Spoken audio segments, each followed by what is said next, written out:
So welcome, let's start understanding the fundamentals of change, and we'll go through the tenets of change, which will then help us and put the platform in place for the other details that we will follow through, which would include the types of change, understanding the change, and the frameworks for change for change management. So before I jump into the tenets, let's understand the pro ones, right? The two reasons that typically a change happens at larger level, right, is when your environment changes, right, of sorts. So the environmental change creates the change into your personal systems. So let's take it from a nation's perspective, right, or at an individual level. When the borrowings form more spending than the earnings, right? So borrowings increase for more spending than the earnings. What does that mean? Right? Typically, let's take an example of an organization, right, which is now borrowing, but because of the virtue of the fact that they are trying to expand to other geographies or some of the expansion plans that they have, right? But they know that current revenue that they're getting will not justify that sort of a borrowing, right? Though they have future goals.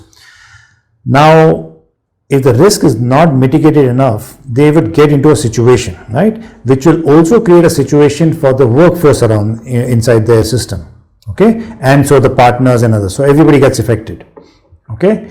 So one of the reasons is typically monetary based activities, be it nation, be it organization, be it individual, right? So if the goals don't meet up and the borrowings are high, it results into a change environment around you, okay. Second is the poor relationship with the environment, with the ecosystem, okay. What does that mean? Now, at a nation's level, if you have poor relationship with your nations around you, right, it creates enmity between the two nations. The communication gets stopped, and a lot of help that can be given is kind of coming into a stall. At individual level, right, or let's start with an organization level, right, if your support system, which is your contractors and your partners, if they are not supporting you with virtue of the issues that have happened, that creates an ecosystem which is falling apart for you, all right. So that's the second reason of a relationship. Now get at that individual level, right. Now suppose your relationship with your close ones, your relatives, your family, your immediate family, your wife, your children, etc. goes for a toss. Poor relations causes issues with you, right? So what has happened now?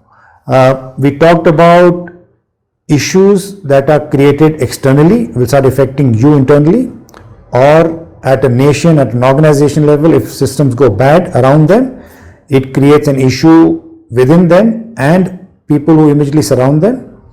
Same goes for relationships, at individual level, that if you have poor relationships at nation level or a level at an organization, right? All these create issues. So typically, if these two elements come into existence, right, the environment or your over exhaustiveness of your resources, right? Those are the two larger elements. These were examples given as a pro tip. Now that change, to cope up with, you need to change as an individual, as an organization, or as a nation, right? And you do a lot of things to do that.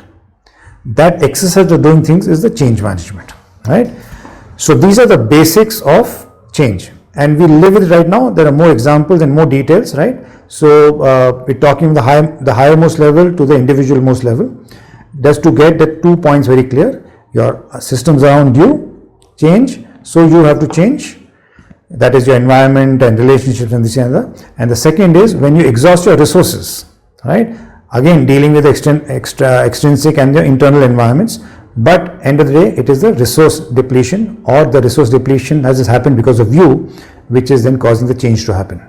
Clear? So relationships and resources. Now, with that said, the key tenets of change, right? Because of this, what are the key tenets that are required that makes you change? Okay, so one is be very clear of the problem statement, that why is the change required? That is the problem statement. Okay, we mention the two reasons typically, the resource depletion or your relationship with around the systems, right?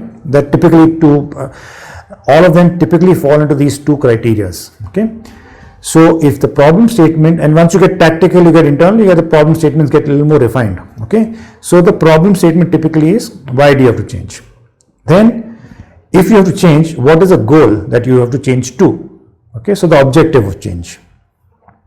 Then, if you change to that goal, what are the benefits you will achieve?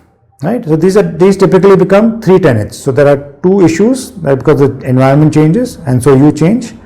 And there are three reasons which bring up the tenets which require to get changed for. Okay. So with this, keep this as your fundamentals. Whatever we're going to speak in the subsequent ones, where we go deeper with the frameworks and how do you make the change and what is the reasons for change and resistance and this and the other. Okay. So with that, let's jump to the next one where we talk about the types of changes that happen because of this. Okay. So I'll see you there.